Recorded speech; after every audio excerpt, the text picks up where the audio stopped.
தமிழகத்திலே மூளை செலவை செய்து கொண்டிருக்கின்ற இன்னொருவன் கோமாளி சீமா. பாய் வியாபாரி மட்டுமல்ல, பாய் விபச்சாரியும் அவன்தான். நான் உங்களுடைய சிந்தைக்கு கொண்டு சொல்ல ஆசைப்படுகின்றேன். அவன் ஒரு விளங்காத அரசியலை பேசி தருகிறான்.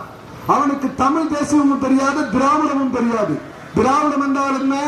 கன்னடமும் கலிதெலுங்கும் கவின் மலையாளமும் துருவும் உன் உதிரத்தே வந்துரித்து ஒன்றுபல ஆயிடினும் உன் ஆரியம் போல் நீ வழக்கொழிந்து போகாமல் உன் சீரிழமை திறம்பி என்று செயல் மறந்து வாழ்த்துதுமே என்று தமிழை பாடுவான் மனோன்மணியன் சுந்தரம் பிள்ளை.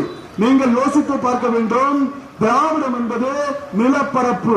கடலிலே மூழ்கி போன லெமூரியா கண்டம் முதல் இன்று ஒரிசா வரை விரிந்து கிடக்கின்ற தமிழ் ஒரு நிலப்பரப்பு.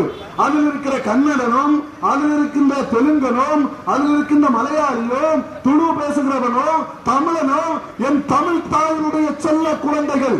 அந்த நிலப்பரப்புக்கு தயார் திராவிடம் பேரு. அந்த திராவிடம் ஒண்ணு நமக்கு எதிரில்லை. ஆனா இந்த திராவிடத்துக்கு பேரை சொல்லி இங்கு சுருண்டி கொண்டிருக்கிற கோமாளிகளும் தமிழ் தேசியம் என்று பேசி இந்த இளைஞர்களை மூளை செலவு செய்து கொண்டிருக்கிற இந்த சீமானின் இந்த தேசத்தின் புற்று நோய்கள், இவர்களை நீங்கள் துளைத்து மாற்ற வேண்டுமா மாற்றக்கூடாதா என்பதை யோசித்து பாருங்கள் அன்புக்குரியவர்களே. சீமானை நீங்கள் சற்று கவனித்து பாருங்கள். ஏனென்றால் சீமானுக்கு நீங்கள் போடுகிற ஓட்டு சாக்கடையில் எரிகிற கல்லை போன்றது. பாரதி சொல்லுவான், நல்லதொரு வீணை செய்தே அதை நலம் கட புழுதியில் எறிவதுண்டோ, சொல்லடி சிவசக்தி சுடர்மிகு அறிவுடன் என்னை படைத்து விட்டாய், வல்லமை தாராயோ இந்த மானுடம் பயனுட வாழ்வதற்கு என்று சொல்லுவார். ஜனநாயகம் உங்களுக்கு தந்திருக்கின்ற ஒரு வாய்ப்பு, ஒரு நல்லதொரு வீணை வாக்குரிமை. சீமான் போன்ற கோமாளிகளுக்கு அதை நீங்கள் வீணடித்து விடக் கூடாது என்பதற்காக உங்கள் கவனத்திற்கு நான் இதை கொண்டு வர விரும்புகிறேன்.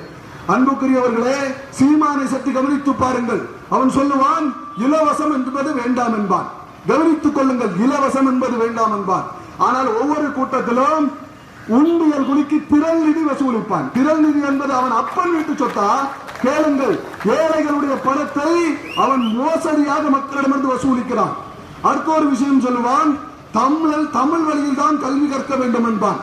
எப்படி சொல்லுவான்? தமிழ் வழியில் கல்வி கற்க வேண்டும் என்று சொல்லுவான். அவனுடைய 2 பிள்ளைகளும் அமெரிக்கன் பள்ளியில் ஆங்கில வழியில் படிக்கிறார்கள். இன்னொரு விஷயத்தை நான் சொல்லிக்கொள்ள ஆசைப்படுகின்றேன். வாரசு அரசியல் என்று வாயிலேயே பேசுவான். அவனுடைய மாற்று வேட்பாளராக பிரபாகரனை தூக்கிலிட வேண்டும் என்று சட்டம் ஏற்றினாரே, தீர்மானம் போட்டார் அவனுடைய மாமனார் காளிமுத்து. அவருடைய மகள் அக்கா கயல்வெளியை போட்டிருக்கிறார். வாரிசு உரிமையை பற்றி பேசுவான். பாலியல் குற்றவாளிகளை கண்டவுடன் சுட வேண்டும் என்பான். ஆனால் பாவம் அக்கா விஜயலட்சுமி பாலியல் குற்றச்சாட்டில் இவனை அல்லவா சுட